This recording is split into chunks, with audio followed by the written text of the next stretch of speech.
Sopir bus dalam insiden kecelakaan bus pelajar yang menewaskan 11 orang di Subang, Jawa Barat ditetapkan sebagai tersangka. Sopir diduga lalai karena telah mengetahui adanya kendala pada bagian rem.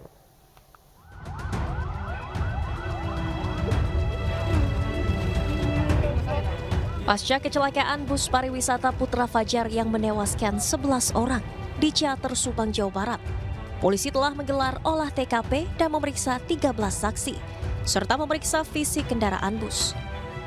Dari hasil penyelidikan, sopir bus pariwisata bernama Sadira, warga Bekasi ini pun ditetapkan sebagai tersangka. Polisi tidak menemukan adanya jejak rem, hanya ada bekas gesekan badan kendaraan di lokasi kecelakaan. Selain itu, sang sopir sebelumnya telah mengetahui adanya kendala pada rem yang dibuktikan dengan adanya perbaikan rem sebanyak 2 kali. Sementara dari hasil pemeriksaan kendaraan memang ditemukan adanya masalah pada kendaraan. Mulai dari campuran oli dan air dalam kompresor, oli keruh, jarak kampas rem hanya 0,3 mm, dan adanya kebocoran di ruang relay pump hingga pengereman tidak maksimal. Tersangka dalam kasus kecelakaan lalu lintas ini adalah pengemudi bis Putra Fajar atas nama saudara Sadira.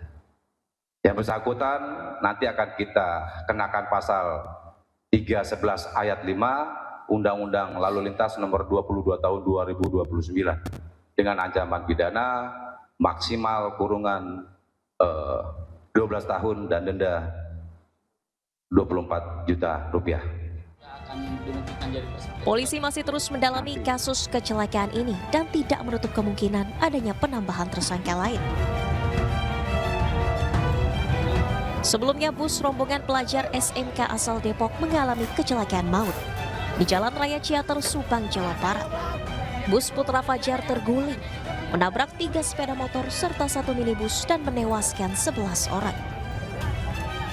Sementara itu, sebanyak 12 korban luka akibat kecelakaan ini masih menjalani perawatan di Rumah Sakit Bayangkara Brimob Kelapa II Depok. Para korban mengalami luka berat dan harus menjalani operasi. Penanganan pada pasien saat ini difokuskan pada trauma healing yang dilakukan oleh psikolog. Tim Liputan iNews melaporkan.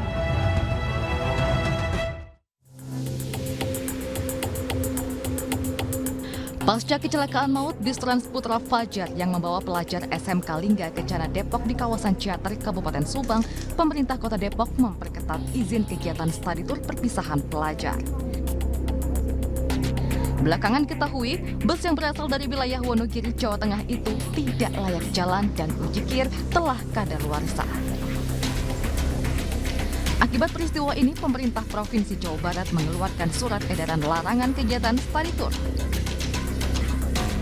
Sementara itu, Wakil Wali Kota Depok Imam Budi Hartono belum melarang sekolah di Kota Depok untuk menggelar studi tur ke keluar kota. Meski demikian, Pemkot Depok akan memperketat kegiatan studi tur, salah satunya dengan membentuk tim khusus dari Dinas Perhubungan untuk mengecek kelayakan bus. Tapi yang lebih penting adalah keselamatan dari siswa itu. Gimana buat selamat supaya bahwa pemilik bus itu pertama punya izin, kedua kelayakan dari bus yang akan beroperasional. Gimana layak? Uji layak, kirnya harus hidup.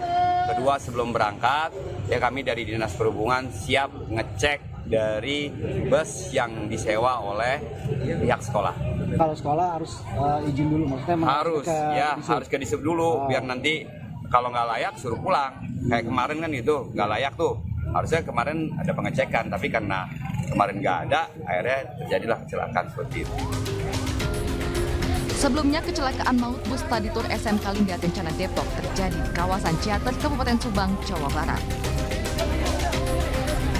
Akibat peristiwa ini, 9 pelajar, 1 orang guru, dan 1 orang warga setempat meninggal dunia. Dari Depok, Jawa Barat, Iyung Rizky, iNews melaporkan.